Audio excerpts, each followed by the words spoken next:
Como ya sabéis, uno de los documentos más importantes de la planificación de un proyecto es el cronograma, que nos da las fechas en las que se inician y finalizan las actividades del proyecto. Y, por supuesto, la fecha final de entrega del proyecto. Por lo tanto, si es un elemento importante, debe tener su seguimiento. Así que tenemos un proceso específicamente dedicado a controlar el cronograma.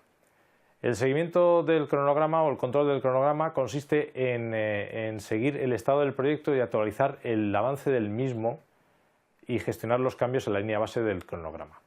Se debe determinar o se debe ser conocedor o ser informado del estado actual del cronograma del proyecto, influir sobre los factores que generan cambios en el cronograma e identificar qué parte del cronograma se ha modificado. Hay que gestionar los cambios para que se ejecuten. El proceso tiene unas entradas y unas salidas y unas herramientas y técnicas para poder llevarlo a cabo. Las entradas comunes con otros son el plan de dirección del proyecto y datos de desempeño del trabajo. Pero existen unos documentos específicos, unas entradas específicas para el control del cronograma, que son el cronograma del proyecto, por supuesto, el calendario del proyecto y los datos del cronograma. Y como salidas específicas tenemos la estimación del cronograma, es decir, según vamos avanzando, vamos actualizando nuestro cronograma con las realizaciones reales del proyecto y estimamos nuestro cronograma futuro, ¿no? Porque el pasado ya es conocido. Y luego tenemos también unas salidas comunes con otros procesos, que son la información de desempeño del trabajo y las solicitudes de cambio. La línea base del cronograma no debe ser en general cambiada, es decir, nosotros debemos trabajar contra una línea base y analizar nuestro avance contra esa línea base y hacer nuestros informes de rendimiento. Sin embargo, puede ocurrir que las desviaciones sean tan grandes o haya unos errores tan grandes en la estimación inicial del cronograma y en su planificación que requieran cambiar la línea base del cronograma. La línea base del cronograma es un cambio grande en el proyecto, no debemos entenderlo como algo habitual.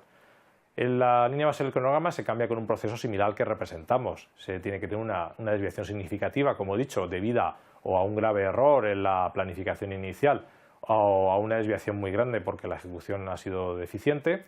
Analizar sus causas y, después de analizar dichas causas, realizar los cambios que sean necesarios. ¿Esto qué quiere decir? Que el cambio tiene que ser propuesto, evaluado, aprobado dentro de nuestro control integrado de cambios y a partir de entonces actualizar nuestra línea base y, por supuesto, introducir las acciones correctivas o preventivas que eviten que sigamos teniendo desviaciones significativas, como la que hemos detectado y nos ha obligado en este caso, o nos habría obligado, a cambiar la línea base del cronograma. Dos técnicas de seguimiento de cronograma son las que presento a continuación. Una de ellas es el análisis de variación con valor ganado. De este no voy a tratar mucho aquí porque vamos a tener una presentación específica de esta técnica, pero básicamente consiste en comparar la evolución que estamos realizando contra la planificación de la ejecución, analizar las diferencias y tomar las acciones que sean necesarias.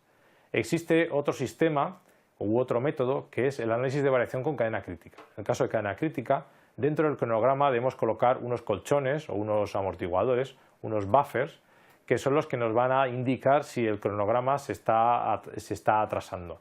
El buffer se administra en tres regiones, la verde, la amarilla y la roja, que por supuesto indican el grado de riesgo de que el buffer se consuma. En el momento en que el buffer se consume, el cronograma entra en retraso. Eso quiere decir que en la zona verde normalmente no se toman acciones y en la amarilla y roja se tomarán acciones de distinto nivel, evidentemente mucho más radicales las que entran en la zona roja, porque estamos mucho más cerca de perder nuestras fechas de entrega.